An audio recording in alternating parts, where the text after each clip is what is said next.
د هر مونږ لپاره نیت ضروري دی. نو جواب دی چې او د هر مونږ لپاره نیت ضروري دی. انما الاعمال بالنیات، د عمل ثواب په نیت باندې ملاویږي. بعضې اعمال داسې دي بغیر د نیت نه اړو ټیک کېږي نه، لکه یو په هغې کې تیمم دی، ځکه قرآن کریم په خپله ویلي فتیمموا صعیدا طیبا. او بعضې اعمال دا دي د نیت نه بغیر ټیک کېږي خو ثواب پکې نه ملاویږي، لهذا هر مونځ لپاره نیت پکار دی. البته نیت دې ته نه وایي چې نیت مې کړی د زړه د خلاصه 2 رکاته مونځ کوم او 3 رکاته کوم مخ مې د کعبې په لوري باندې شه، دا قسمه نیت دا نه دی ثابتو.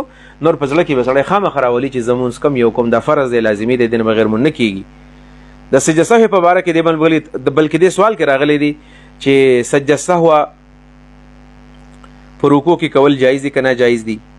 او دویم نمبر دا چې د درود شریف نه به مخکې سړی کوي او که په آخر کې به کوي. زه سعودي عرب کې هم دې مسله مې پوهېږئ. بنیادي طور باندې سعودي عرب کې د امام شافعي رحمه الله او د امام احمد بن حنبل رحمه الله اتباع شته. نو د هغوی طریقه دا ده چې کله مونځ کې ته خطایي وشي نو هغوی دا مونځ سر ته ورسوي، وقنا عذاب النار پورې دا مونځ وایي او د هغې نه پس 2 سجدې وکړي او د هغې نه پس سلام وګرځوي. یعنې دا 2 سجدې د سلام نه مخکې کوي.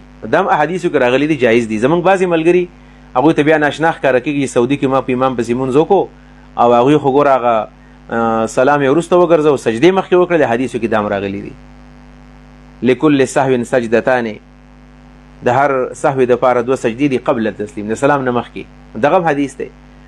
او د هغې سره سره بل حدیث دی چې بعد تسلیم دی، کوم چې احناف په کومه طریقه باندې کوي چې د عبده و رسوله پورې مونځ وایي او د هغې نه پس دا سنن د ابوداود کې دا حدیث دی، د هغې نه پس بیا سلام وګرځوي یو طرف ته بیا 2 سجدې وکړي بیا د اتحیات نه مونځ شروع کړي په آخر کې بیا سلام وګرځوي. دا دواړه طریقې په حدیثو کې راغلي دي، لهذا دواړه ټیک دي.